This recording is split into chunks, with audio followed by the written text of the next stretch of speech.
Guys നമ്മുടെ സിറ്റിയിൽ raise നടക്കുന്നുണ്ട്. ആ റേസ് നമുക്ക് പങ്കെടുക്കാൻ നമ്മുടെ അടുത്ത് ഈ ഒരു കാർ മാത്രമേ ഉള്ളൂ. ഇത് പറയുമ്പോൾ 9ാം സ്ഥാനത്താണ് നിൽക്കേണ്ടത്. എന്നിട്ടാണ് പോകേണ്ടത്. ഇതെന്തായാലും അടിപൊളിയാണ്. എന്തായാലും വണ്ടി എടുത്തിട്ട് നേരെ റേസ് നടക്കുന്ന സ്ഥലത്തേക്ക് ഒന്ന് പോയേക്കാം.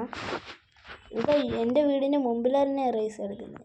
അതുകൊണ്ട് കുറച്ച് ദൂരമുള്ള നമുക്ക് വേഗം ഈ കാർ എടുത്തിട്ട് പോകണം. അതുകൊണ്ടാണ് വേഗം എത്തും എന്നൊക്കെ പറഞ്ഞത്. അതൊന്നുമില്ല ഗൈസ്. ഇവിടെ റേസൊക്കെ തുടങ്ങിയിട്ടുണ്ട്. നമ്മുടെ സ്ഥാനം പറഞ്ഞാൽ 1 2 3 1 2 3 4 5 6 7 8 9 ഇതെവിടെയാണ് നടക്കുന്നത്? ഇതാ പോണേ. ഓ ആ F1 കാർ പോണ്. ഇവിടെ ഷാജിപ്പാപ്പൻ്റെ കാറൊക്കെ എടുത്തിട്ട് ആരുടെ ഇത് കാണാൻ വന്നേന്. അല്ല കാണാനല്ല, കളിക്കാൻ വന്നിട്ടുണ്ട്. ഇതവിടെ ഗേറ്റൊക്കെ ഇട്ടിട്ടുണ്ട്.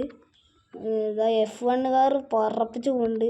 ഇതിനാണ് ചിലപ്പോൾ ഹാൻഡിലൊന്ന് തിരിച്ചാൽ മതി, അപ്പോഴേക്കും പറന്നു പോകും. അങ്ങനെ ഇതിൻ്റെ പ്രത്യേകത. കത്തിച്ചു പോകും. പക്ഷെ ഇതിന് നൈട്രോ ഇല്ല. നൈട്രോ ഉണ്ടായിച്ചാൽ കുറച്ചുകൂടി നന്നായിരുന്നു. ആ റാമ്പ് നമുക്ക് ചാടണ്ട. എല്ലാ വണ്ടികളും ആ റാമ്പ് ചാടും. കണ്ടോ, ഇവനത് ചാടിയപ്പോൾ അപ്പുറത്തേക്ക് തെറിച്ച് വീണു. ഞാനത് ചാടിയില്ല. ആ റാമ്പ് ചാടാൻ ആ ഫസ്റ്റ് നമുക്ക് എത്തണ്ടേ. നമ്മളിപ്പോൾ സെക്കൻഡ് അല്ല, ഇപ്പോൾ നമ്മൾ ഫസ്റ്റാണ്. സൈഡിൽ കാണിക്കുന്നുണ്ട്. ഈ വില്ലേജിൻ്റെ അപ്പുറത്തേക്ക് പോകണം. ഏരോ കാര്യങ്ങളൊക്കെ ഇവിടെ എങ്ങനെയാണാവോ നിർമ്മിച്ചിട്ടുണ്ട്. ഏരോ ഒക്കെ നിർമ്മിച്ചിട്ടുണ്ട് പച്ച കളറ്. ഈ റാമ്പ് നമുക്ക് ചാടണം. പക്ഷേ ഈ ഒരു ചാടുമ്പോൾ ശ്രദ്ധിക്കണം, എൻ്റെ പഴയ വീട്ടിലോട്ടേക്ക് ഇട്ട ചാട്ടമായിരിക്കും. എന്നിട്ടും ഞാൻ ഫസ്റ്റ് അടിച്ചിന്. ആ ഒരു വീഡിയോ ഞാൻ വേറെ ഇട്ടിട്ടുണ്ട്, അത് നോക്കിയാൽ മതി. അപ്പോൾ അറിയാം. ഇതും കൂടി ചാടിയ റേസ് കഴിയാനായി.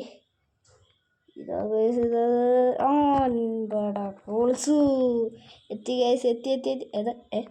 എന്തുണ്ടായി? നമുക്ക് കുറച്ച് ദൂരം കൂടി ഉള്ളൂ റേസ് തുടങ്ങുമ്പോൾ. പിന്നെ സർക്കാർ പറഞ്ഞു ഈ റേസ് നാഷണലാണ്, അതുകൊണ്ട് ഇവിടെ ആ റേസ് തുടങ്ങുന്ന സമയത്ത് ഒരു വണ്ടികളും പാടില്ല എന്ന്. അപ്പോൾ ഈ സമയത്തൊന്നും ഒരു വണ്ടികളും ഉണ്ടാവില്ല. നമ്മളിത് ഫിനിഷ് ലൈനിൽ എത്തിയിട്ടുണ്ട്. നമ്മളിത് കപ്പടിക്കാൻ പോണു. ഇത് ഫിനിഷ് ലൈൻ ഇത് അവിടെയാണ്. ഫിനിഷ് ചെയ്തേ.